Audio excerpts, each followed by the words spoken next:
তো আমি পঢ়ি আছিলোঁ ক্লাছ 12 ফিজিক্সৰ প্ৰথমটো চেপ্টাৰ যিটো হৈছে electrostatic charges and fields okay তো অলৰেডি আমি 3টা লেকচাৰ কমপ্লিট কৰিলোঁ আৰু লাষ্ট ক্লাছত আমি পঢ়িছিলোঁ যে এটা বডি কেনেকৈ ধৰণে আমি চাৰ্জ কৰিব পাৰোঁ অ'কে যেনেকৈ আছিল নহয় কণ্ডাকশ্যন ফ্ৰিকশ্যন ইণ্ডাকশ্যন আমি তাত বিভিন্ন ধৰণৰ এক্সাম্পল চাইছিলোঁ একদম বেচিক্সৰ পৰা কথাবোৰ চাইছিলোঁ তো তোমালোকে যদি চোৱা নাই ভিডিঅ'টো চাই ল'বা প্লেলিষ্টতো আছে গোটেই প্লেলিষ্টখন পাবা তোমালোকে আৰু ডেছক্ৰিপশ্যনত মই লিংকটো দি দিম অ'কে তো আৰু এটা কথা তোমালোকক এক্সামত লিখিবৰ কাৰণে মই নোটবোৰ একদম বঢ়িয়াকৈ দি দিম আৰু মই নিজে লিখিছোঁ নোটবোৰ অ'কে হেণ্ড ৰিটেন নোটছ পাই যাবা তোমালোকে টেনশ্যন ল'ব নালাগে হ'ব অ'কে তো আজি এই লেকচাৰটোত আমি কি পঢ়িম প্ৰপাৰ্টিজ অফ ইলেক্ট্ৰিক চাৰ্জ যে ইলেক্ট্ৰিক চাৰ্জ কি বস্তু আছিলে সেই বস্তুবোৰ আমি চাইছোঁ already okay first and second লেকচাৰটো একদম ডিটেইলছত চাইছিলোঁ সহজ ভাষাত আজি আমি চাম সেই চাৰ্জটোৰ কি প্ৰপাৰ্টিজ থাকে মেইনলি 3টা প্ৰপাৰ্টিজ থাকিব অ'কে এটাতো তোমালোকে 2টা প্ৰপাৰ্টি জানাই কি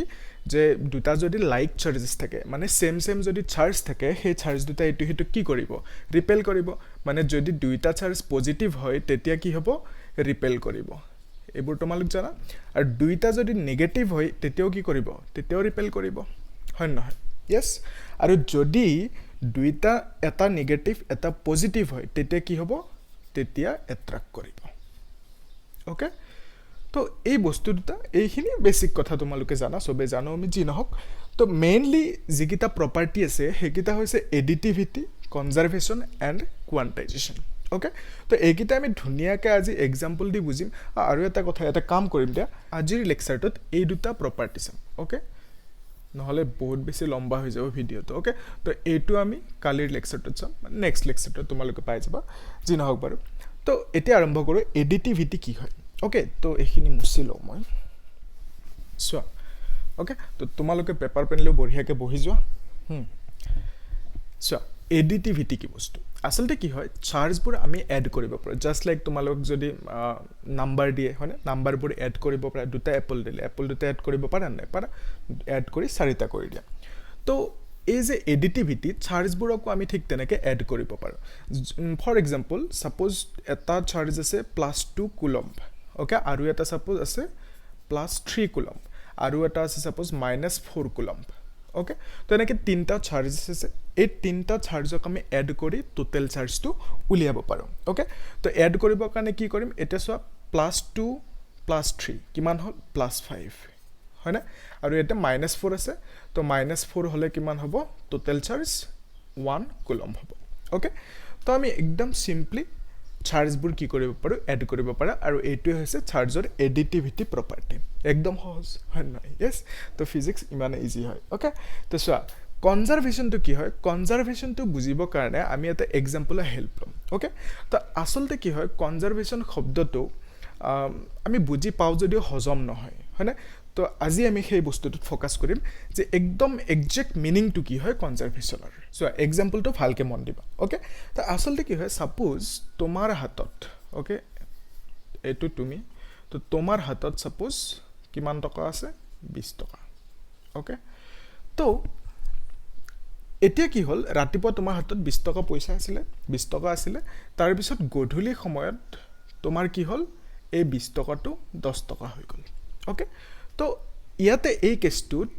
যেতিয়া ৰাতিপুৱাৰ পৰা গধূলিলৈকে সময়খিনিত তুমি কি কৰিলা 10 টকাটো দোকান এখনত খৰচ কৰি দিলা অ'কে দোকানত গৈছা চিপছ খাইছা অ'কে তো 10 টকাটো কি হ'ল খৰচ হৈ গ'ল অ'কে মানে বেচিকেলি দোকানীৰ পকেটত গ'ল পইচাটো আৰু এটা কেছ লওঁ এই কেছটোত কি হয় যে তোমাৰ হাতত 20 টকা আছিলে আৰু গধূলিলৈকে অন দ্য ৱে তোমাৰ হাতত কিমান হ'ল 10 টকা হ'ল আৰু 10 টকাটো ক'ত গ'ল বাৰ্ণ হৈ গ'ল মানে পুৰি গ'ল অ'কে 10 টকাটো জ্বলি পুৰি ছাই হৈ গ'ল অ'কে তো এই যে 2টা কেছ পালা এই 2টা কেছত কি হৈ আছে এই কেছটোত সেই 10 টকাটো আৰু নাই ই গ'ল মানে গ'লে তোমাৰ পৰা গৈছে মানে গুচি গ'লেই আৰু শেষ বিলুপ্ত হৈ গ'ল ন তো ইট মিনছ ইয়াতে কি হৈছে ডেষ্ট্ৰয় হৈ গ'ল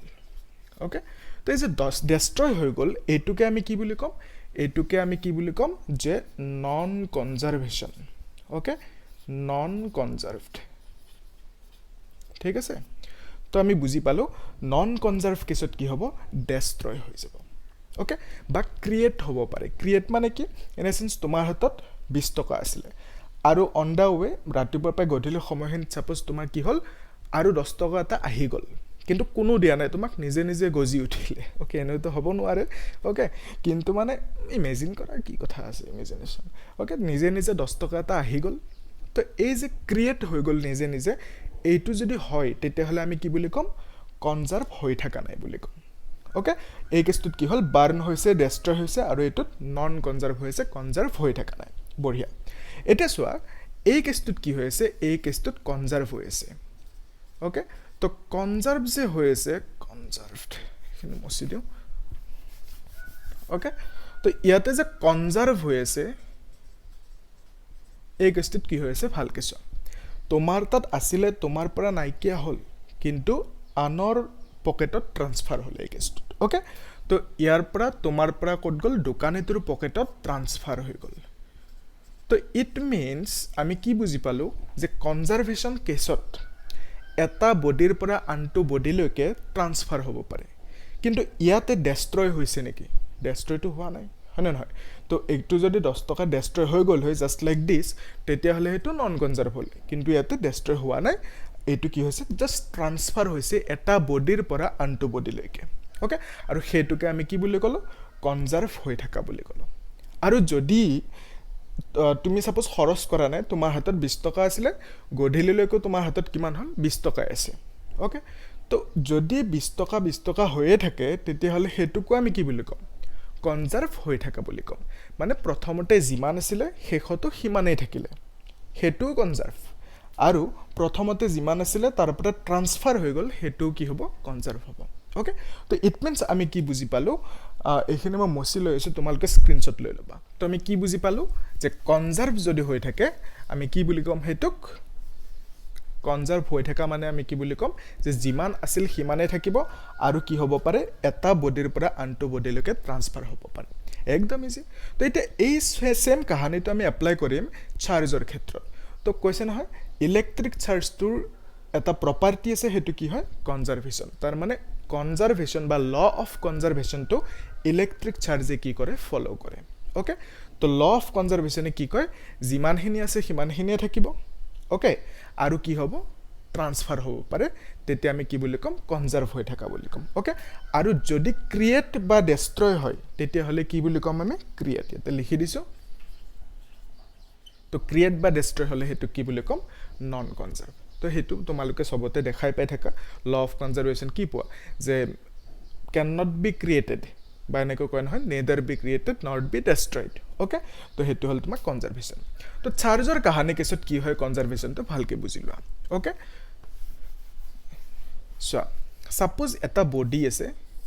ধৰা টেমা এটা আছে ওকে কিবা এটা বক্স টাইপ আছে টেমা এটা এইখিনিও মচি দিওঁ তো টেমাটো লৈছা সেইটোৱে টেমা ওকে টেমাটোৰ ভিতৰত 3টা চাৰ্জ ৰাখিছা তুমি ওকে এটা দুটা 3টা ওকে এইটোৰ নাম দিয়া এ এইটো বি এইটো চি তো লেটছ সে ইয়াৰ গাত 5 কুলম চাৰ্জ আছে আৰু ইয়াৰ গাত আছে 7 কুলম আৰু ইয়াৰ গাত আছে কিমান সাপোজ কিমান ধৰিবা 10 কুলম ওকে তো এতিয়া কি হ'ল যে এইটো 7 কুলম এইটো 5 কুলম কিমান 12 কুলম প্লাছ 10 কুলম 22 কুলম তো এই বডিটোৰ ভিতৰত টোটেল চাৰ্জ কিমান আছে 22 কুলম ওকে বঢ়িয়া এতিয়া চোৱা তুমি বডিটো এনেকৈ কি কৰিছা লৰাই দিছা যেতিয়া লৰাই দিলা চেক কৰি দিছা হয়নে তেতিয়া কি হ'ল এই চাৰ্জকেইটাই ইটো সিটোৰ গাত খুন্দা লাগিলে মানে এ বিৰ গাত খুন্দা লাগিল বি চিৰ গাত এনেকৈ এইটো সিটোৰ গাত খুন্দা লাগিল খুন্দা লগাৰ পিছত এ বিক অলপমান সাপোজ চাৰ্জ দিলে বি চিক দিলে চি এ এনেকৈ এইটো সিটোক চাৰ্জবোৰ কি কৰিলে ট্ৰান্সফাৰ কৰিলে খুন্দা লাগিছে ট্ৰান্সফাৰটো হ'বই হয় নহয় okay let's say in this scenario' এইটো এ আছিলে ইয়াতে সাপোজ চি আহি গ'ল এইটো বি আহি গ'ল ওকে তো খুন্দা লগাৰ পিছত এৰ গাত লেটছ সে চাৰ্জ আহি গ'ল 2 কুলম ওকে আৰু বিৰ গাত আহি গ'ল 12 কুলম ঠিক আছে তো চিৰ গাত 12 কুলম আহি গ'ল আৰু বিৰ গাত কিমান আহিব এতিয়া চাৰ্জ কোৱা কিমান আহিব 8 কুলম আহিব তো ইয়াৰ গাত 8 কুলম চাৰ্জ আহি গ'ল ওকে তো এই কেছটোত আমি কি বুজি পালোঁ যে এৰ পৰা এত যিমান চাৰ্জ আছিলে 5 কুলম এতিয়া কিমান হ'ল 2 কুলম তো এৰ পৰা চাৰ্জটো ক'ত গ'ল এৰ পৰা চাৰ্জটো লেটছ সে বিত গ'ল সেনেকৈ ক'ব পাৰা নহ'লে বা চিত গ'ল সেনেকৈ ক'ব পাৰা ওকে আৰু চিত কিমান চাৰ্জ আছিল 10 কুলম এতিয়া কিমান হ'ল এতিয়া হ'ল ইয়াতে তোমাৰ 12 কুলম ওকে তো এনেকৈ চাৰ্জবোৰ দেখা পাইছা তুমি কি হৈছে ট্ৰান্সফাৰ হৈছে ইটো বডিৰ পৰা আনটো বডিলৈকে তো এইটোৱে হ'ল তোমাৰ কনজাৰ্ভেশ্যন অফ চাৰ্জ ওকে তো কনজাৰ্ভেশ্যন অফ চাৰ্জ মানে কি হয় এই যে বডি আছে কণ্টেইনাৰটো এই টেমাটোৰ ভিতৰত টোটেল চাৰ্জ যিমান আছিল কিমান আছিল 22 কুলম আৰু এই কণ্টেইনাৰটোৰ ভিতৰত কিমান আছে এতিয়াও 22 তো আমি বুজি পালোঁ যে বিফোৰ এণ্ড আফটাৰ চাৰ্জটো কি হৈছে সেম আছে মানে কি বুজাইছে কনজাৰ্ভ হৈ আছে ওকে আৰু ইয়াতে কি হৈছে ট্ৰান্সফাৰ হৈছে তো চাৰ্জটো কি হৈছে এটা বডিৰ পৰা আনটো বডিলৈকে কি হৈছে ট্ৰান্সফাৰ হৈছে ওকে আমি সেইটোকে কি বুলি কওঁ কনজাৰ্ভেশ্যন হয় না তো চাৰ্জে ল অফ কনজাৰ্ভেশ্যনটো ফ'ল' কৰে ওকে যে যিমান থাকিব বিফোৰ এণ্ড আফটাৰ সিমানেই থাকিব ওকে আৰু কি থাকিব আৰু ট্ৰান্সফাৰ হ'ব ওকে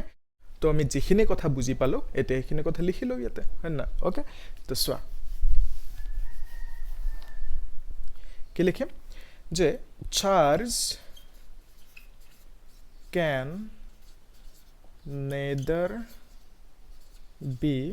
created okay and